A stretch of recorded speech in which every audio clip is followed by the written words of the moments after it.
people know my background from yesterday's speech, that my real specialty is artificial intelligence and robotics and redefining what human beings will be in the future. And a lot of people find this scary. I don't want to be redefined. I don't like this idea, something that's beyond my control. The very sense of self is going to be altered. Well, you're actually under a lot of control systems, and you have been since birth.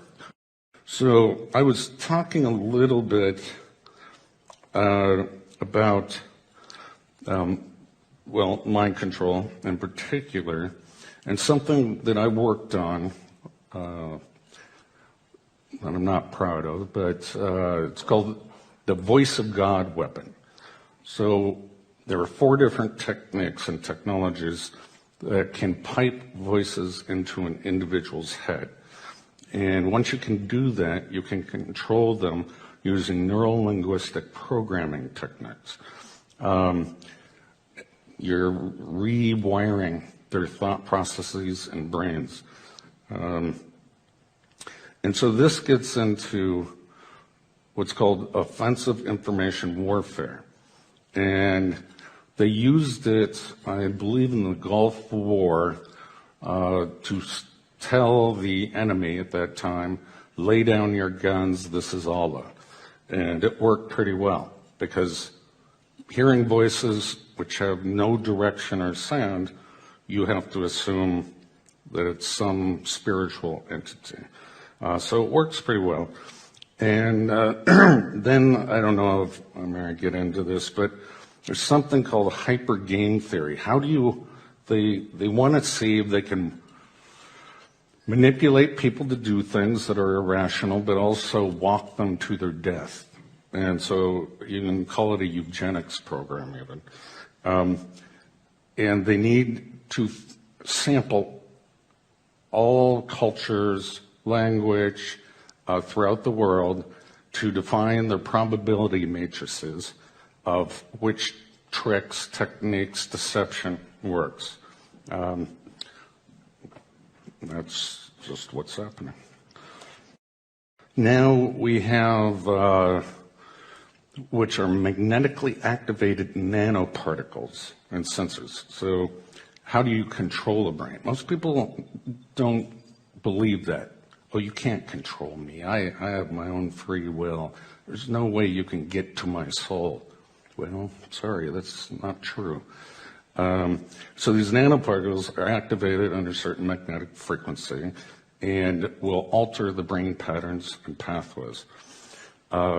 Recently, my school came out, Harvard came out with what you see here on the right slide is the magnified view of a needle that's injected into the brain and puts the scaffolding over the brain, and then it's read that way at a much finer resolution.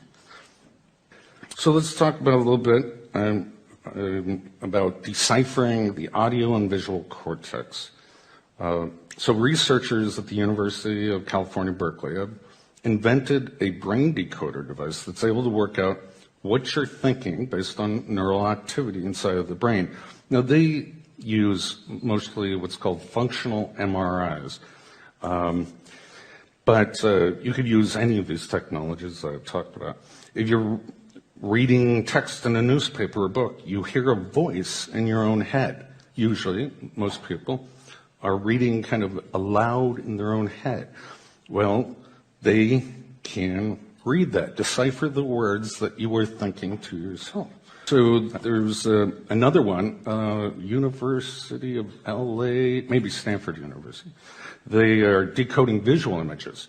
So they train the person under a functional MRI, that's the standard technique, to look at images, and then they record them, and then they ask the person to imagine the object. It can also just be imaginary. And the computer will decipher the brain code, and so you're looking at a hammer, you're looking at a saw, that's a house, that's a cat. So the technology in the civilian sector is coming along quite quickly. Somebody apparently from NASA leaked this as something they were working on. And telepathy, electronic two-way communications. Well, we have that now. And that's very scary if you never experienced it. Making humanity think an alien invasion is about to occur at every major city. Well, we have holograms in the sky. I described that technology. And, they talked about other things that might make this come about. But all I am saying is beware. Yeah, can you elaborate on hyper game theory and so-called walking people to their death? Okay. Yeah, so hypergame theory came out of a professor at Dartmouth, obviously funded by the Air Force and DARPA and etc. all the acronyms. And it came from a man that died recently, a brilliant man named John Nash, who there was a movie made about him called The Beautiful Mind, and he was a mathematician who won a Nobel Prize, and he created game theory, which is used in economics as well as war theory. Now, it relies on rational players, so you run these simulations. What will China do if we make this move? What is the game, the war game going on? Or you can use it in business, similar process. Hypergame theory is one level above of that abstraction, that you don't know what game they're going to play. So they use it in cyber warfare, mostly. And attackers, hackers, they'll use several different techniques. But the defenses, the administrator, and the virus protection, they don't know what game these hackers are using. So they create a probability matrix over the period of the time of sampling all the different kinds of hacks they get. Now you can apply this to other aspects of life. The way that I was using it is they're trying to, it was called mind hacking. So they're trying to hack a targeted individual, and the targeted individual will create mental defenses as best as they can. They'll go to their social networks. What do? They try to disrupt the social network, so you have no family or friends. It's a back and forth game that they're trying to find out the maximum probability of death, and the example that you use, where you'll commit suicide or you'll harm somebody, become a Manchurian candidate or something like that. So it's huge database of probabilities across all the variations of mind. The human genome, I think we have, I'm going to get this wrong, so I'm not even going to say it, but a finite in the hundreds of thousands of different genes across our species.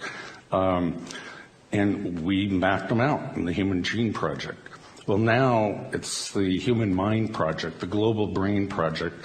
President Obama just recently funded a whole bunch of scientists to decipher the mind. Well, our previous president, same thing, George Bush, said the same thing. They're trying to decipher every possible thought and uniqueness due to culture and language and whatnot.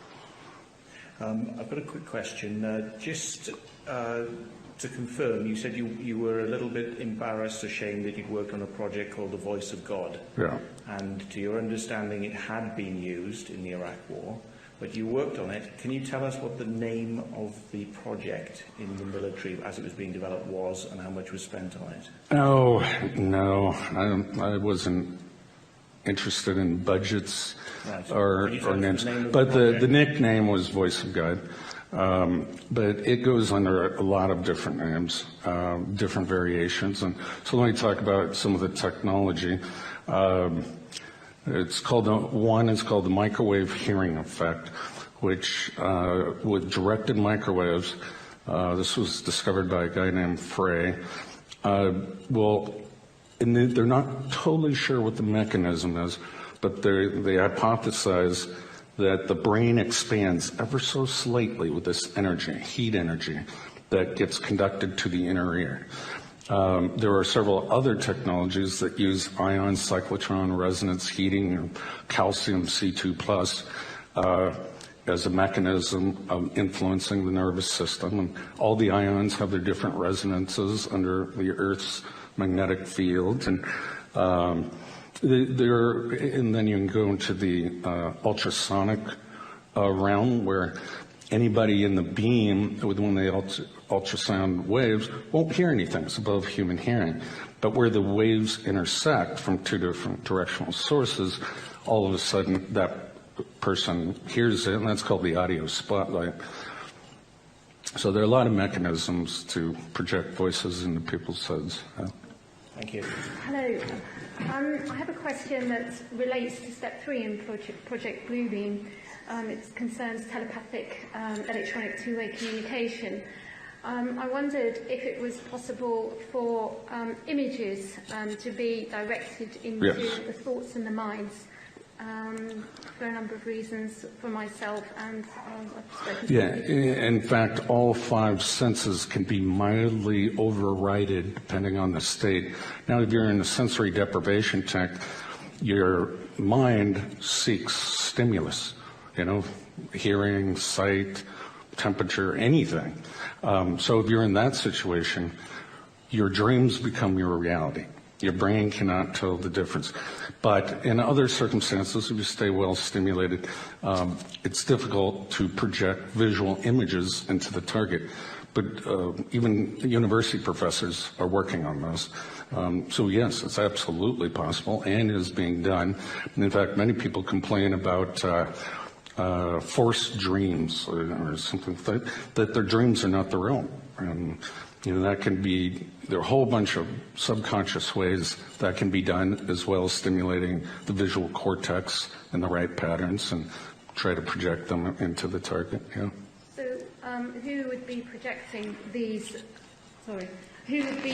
which organisation would be projecting these, who's responsible? You can't say. Okay, but it just seems to be very real, because I've heard it from more than one source, and it can be quite real. Because you're awake, you're not asleep necessarily. Yeah, and it projects also in the visual workspace, as I mentioned before. So it's like your third eye, and you can see both your, through your retina, as well as this other projection at the same time. Your brain's been rewired, and it's inserting this third eye projection, if you will. Is there any way we can protect against it? No, great question. No. No, you can dampen the effects through stimulating your senses, like music or that kind of thing. And that seems to help. Certain drugs can dampen the effects. But no one's found a little device that you can wear around that will block the signal. Hat you can wear. No tinfoil hats, no, they don't work. Thank you. Okay, I'll come down on stage, actually, because I think it's probably going to be the last question. Now, Dr. Duncan, you've given us a lot of reason over the last 2 days to be concerned by the potential for abuse of this technology. At the end of your presentation today, you feel quite optimistic about the idea of transhumanism. I mean, maybe you're talking about a perfect world where we can draw perfect circles or whatever, but in my view, how is this possible? How is it possible for transhumanism to be a good thing without some almost unimaginable social revolution? And I mean, as Max Egan, I don't know if you've seen Max Egan's video about transhumanism. He puts it very succinctly, and he says, how much can we be transhumanized without losing our humanity, especially where we have rulers who have none? And that's an excellent point, and that's why I try to ask more questions than I answer. It has to be a social revolution. I mean, that's the only way it could be accepted by society. But this is so gradual within our generations that it will become more and more acceptable. So people walking around with Bluetooth, headsets, Well, now we accept that. They look like the Borg, and so slowly this will eventually be rolled in, and we won't give it another thought. When a child is born, we genetically engineer them, with blue eyes or whatever they. Some might argue, though, that Yes. the technology we already have, the technology we already have is sort of cutting us off from each other. I'm guilty here myself. I apart from my family in my hometown and the men I live with, I know one person. But I have thousands of friends online, so maybe. Yeah. So is that just a redefinition of how to be social? What is a friend on Facebook? And how often you talk to them? You can't shake their hand, you can't hug them. I don't know. This is something society is going to have to deal with. This is a social revolution. It's occurring right now at a very rapid rate. I call it a cataclysmic evolutionary event in mankind. Yeah, it could, and also, since we do have a malevolent elite in this world, the potential for the potential danger here is enormous. It is, and I think there may be an agenda to depopulate the world. Oh, I think there is. Yeah. Okay. Well, ladies and gentlemen, sleep tight. I know. It's grim stuff, I know, and it is grim stuff. It is. Leave on a happy note. Look at it this way. If people are not talking about this, then it'll be an awful lot worse than if people are talking about it. That would really scare me if this was going on and people were not talking about it. So, Dr. Robert Duncan, thank you very much for speaking to us again. Thank you for having me.